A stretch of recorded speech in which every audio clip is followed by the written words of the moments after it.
त्यस कारणले गर्दाखेरि भिडियो बराबर बनाऊ है, गाली नहो है मलाई। गाली गर्नुहुन्छ म बनाए भर्खर गएर म एउटा बिस्कुट अझै एक्स्ट्रा दिन्छु तिमीलाई, लौ बरु ए नाइ के भन्दै घुस दिन्छु म तर भिडियो र वीर पुर्खाहरूले विभिन्न ठाउँबाट कहाँ फसाइदिनु भयो अङ्कलले गरिसक्नु भएको छ।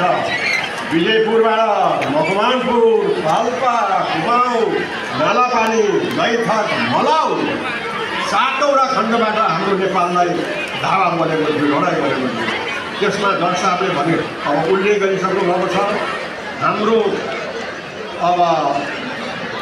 हाम्रो नेपालका काजी भक्तवीर थापाको फौजले क्याप्टेन ल्याटरको फौजसँग लडाइँ गरे। अर्को हाम्रो कर्णेल रणवीर सिंह थापाले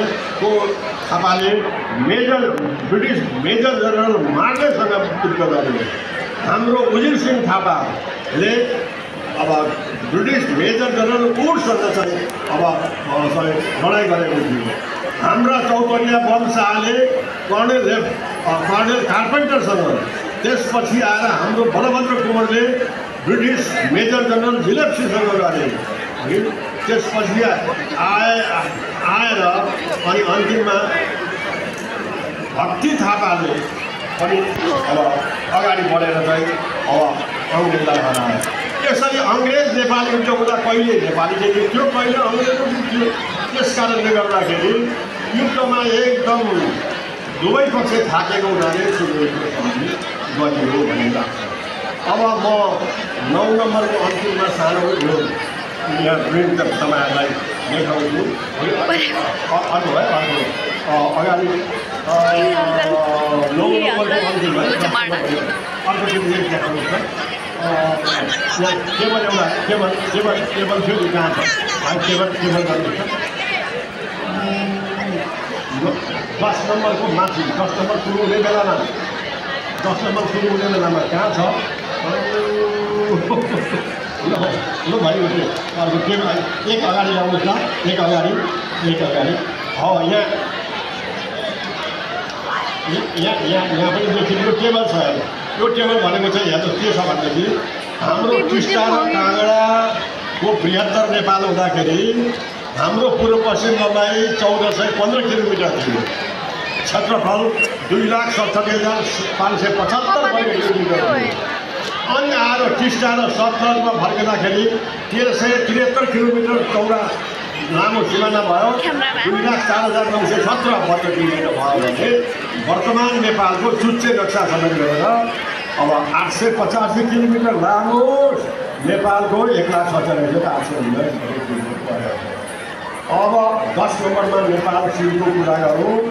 नेपाल र चीनको बिचमा 1,439 किलोमिटर लामो सीमारेखा छ। अब सन् 1961-62मा दुई देशको बिचमा सीमाङ्कन गर्दाखेरि 32 ठाउँमा तिरेर परेको थियो। सगरमाथा पनि चीनले दाबी गरेको थियो, तर 32 ठाउँमा 1.5 वर्षको समयावधिमा सम्पूर्ण मलाई एक्स्ट्रा बिस्कुट तिमीलाई म घुस दिन्छु, तिमीले गर्दै बिरे एक्स्ट्रा बिस्कुट गरेर। अर्को कुरो अब 11 नम्बरको हेर्नुहोस् है। 11 नम्बर 11मा गर्नुहोस् न भाइ। नेपाल भारत सीमाङ्कन। नेपाल र भारतको सीमाङ्कन भनेको 1,880 किलोमिटर लामो हाम्रो सीमारेखा छ। त्यसमा 97% मलाई एक्स्ट्रा घुस दिनुभयो अङ्कलले। 3% माथि छ। तिमी गर अब तिमीलाई बिस्कुट दिन्छु भन्नु माथि छानको परिरहेको छ। मैले भने माथि छानको परिरहेकोमा भिकुले, कालापानी, मुन्टियालुगा, सुस्ता, मेची नदी तटीय क्षेत्र, बनवासा, शारदा ब्यारेज, टनकपुर, थोरी, पशुपतिनगर इत्यादि छन्। मैले यहाँ नेपालको नक्सामा देखाएको छु। नक्सा देखाउनुहोस् न। 12 नम्बर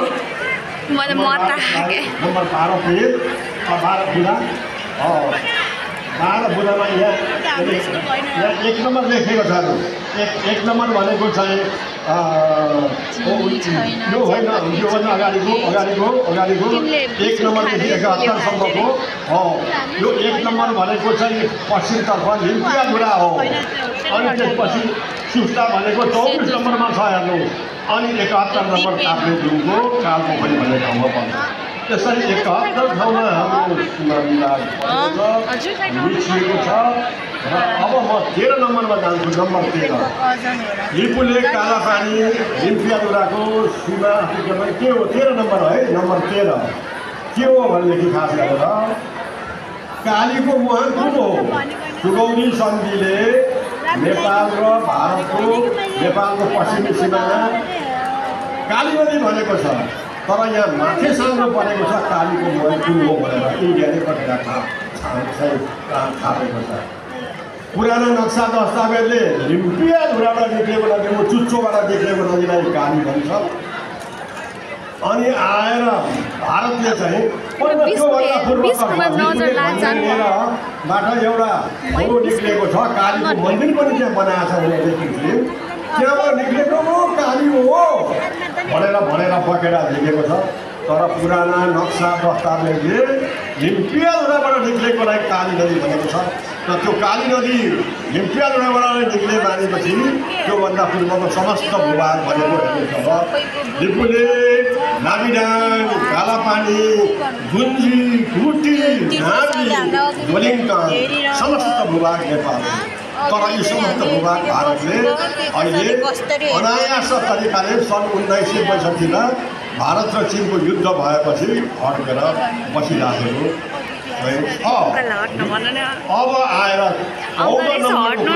14 सीमा अतिक्रमण के हो त? 14 नम्बरको बारेमा सबैले पहिले पनि भनिसक्यो। सुस्ताको हामीले अब डकुमेन्ट्री पनि हेरिसक्यौँ। भने सुस्ता मिचिनुको कारण चाहिँ के भने नारायण नदीले धार परिवर्तन गरेपछि अनि भारतले सिमाना मिल्दै आउँछ। ठुलो बाढी आउँदाखेरि चाहिँ नारायण नदीले भङ्गालो नेपालतर्फ जस्तो हेरौँ मैले भनेको छु। सम्मत 1902मा हाम्रो नेपालतर्फ भङ्गालो परेर 6300 हेक्टर मिचियो। सम्मत 2011मा 4000 हेक्टर मिचियो। सम्मत 2029मा 600 हेक्टर मिचियो। 2037 सालमा 2700 हेक्टरमा मिचियो। 2046 सालमा 840 हेक्टर मिचिएर जम्मा गरेर 14,500 हेक्टर हाम्रो मिसिएको छ। यहाँ समय नभएको हुनाले गर्दाखेरि मैले यो भने र अब पुस्ताको सीमा समस्या समाधान कसरी गर्ने त? सुन्नुहोस् है भाइ बहिनी हो। नारायणी नदीले नेपाल र भारतको सिमानाको 24 किलोमिटर सिमानाको काम गरेको छ। तर नदीको दायाँ बायाँ जङ्गे खम्बा नटुटेको हुनाले र नदीले धार परिवर्तन गरेको हुनाले विवाद परेको छ। अब समाधान कसरी गर्नुपर्छ भनेदेखि सुगौली सन्धि भनेको सन् 1816मा जहाँ नारायणी नदी बगेको थियो त्यहाँ पत्ता लगाएर अनि दुवैतर्फ नदीको दायाँ बायाँ जङ्गे खम्बा ठोक्नुपर्छ 24 किलोमिटर लामो। त्यति ठोक्यो भने सुस्ता हाम्रो देशमा आउँछ, हाम्रो हुन्छ। अहिले भारतले अतिक्रमण गरेर अब चाहिँ बसिराखेका छ अहिले। यो कारणले गर्दाखेरि र अनि अर्को मैले अब 15 नम्बरमा नक्सा हालेको छु। भारतले बनाएको सीमावर्ती बाँधहरू 18वटा बाँध बनाएको छ। त्यो बाँधहरूमध्येमा जस्तो अब लक्ष्मणपुर बाँध, रसियावाल खुजुरोटो बाँध, कपिलवस्तुको महिला मरिसकेर बाँध इत्यादि छ। मैले यहाँ नक्सामा उल्लेख गरेको छु। अब चुच्चे नक्साको प्रकरण भनेको तपाईँहरूलाई आधा मिनटमा म भन्छु के भनेदेखि चाहिँ अब इन्डियाले 2 नोभेम्बर 2019मा पोलिटिकल म्याप अफ इन्डिया भनेर हाम्रो लिपुलेक कालापानी सर्लक्क पारेर भारतको नक्सामा हालिदियो। 372 वर्ग किलोमिटर नेपालले वार्ता गरौँ भनेर चाहिँ 5वटा डिप्लोमेटिक कोड पठायो भारतले वार्ता गरेर। किनभने उसले त भोग गरिराखेको थियो, प्रमाण त हाम्रो छ। नमानेपछि नेपालले विवश भएर चुच्चे नक्सा प्रकाशित गर्यो 2077 साल जेठ 7 गते प्रकाशित गरेर। त्यो सबै भूभाग चाहिँ हाम्रो नेपालमा हालेर चाहिँ अब प्रकाशित गर्यो। अब अन्तिममा हेर्नुहोस् उपसंहार 17 नम्बर है। 17 नम्बरको उपसंहारमा चाहिँ के भन्छु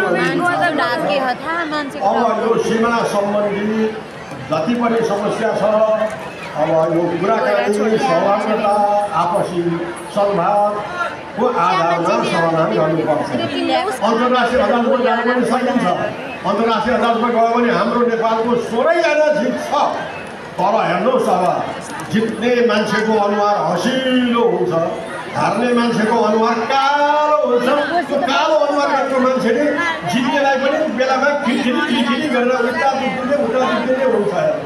त्यस कारणले मैले 18 नम्बरमा छलफल सुन्ने मान्छेले सुन्नुहोस्, 18 नम्बर पत्ता लगाउनुहोस्। 18 नम्बरमा छलफलको विषय तपाईँहरूले भन्नुपर्छ कि अब हिजोले कालापानी हिजोमा कसरी समाधान गर्न सकिन्छ। ल भन्नुहोस्, नेपाल भारत चीनको सीमा जोडिएको ठाउँमा त्रिदेशीय बिन्दु ट्राइजङ्सन चाहिँ स्थापना गर्नुपर्ने हो कि होइन? यो हेर्नु 10वटा पोइन्ट मैले यहाँ राखेको छु र अब मैले लगभग गरेर त 20 मिनट खाइसकेको छु र अन्तिममा तपाईँहरूलाई एउटा नारा घन्काउन म अनुरोध गर्छु है। सबैले सुन्नुहोस् है, मसँग नारा तपाईँले भन्नु होला है। हेर्नुहोस् है, म भन्छु लिम्पियाधुरा भन्दाखेरि हाम्रो हो भन्नुहोस् है, दुईचोटि भन्नुहोस् है। अब मैले भने है, लिम्पियाधुरा हाम्रो हो, लिम्पियाधुरा हाम्रो हो भन्नु। अर्को नारा म भन्छु, सुस्ता पनि भन्छु, तपाईँहरू हाम्रै हो भन्नुहोस् है। सुस्ता पनि सुस्ता पनि। धन्यवाद धेरै विद्यार्थी भाइ बहिनीहरूलाई। मैले 22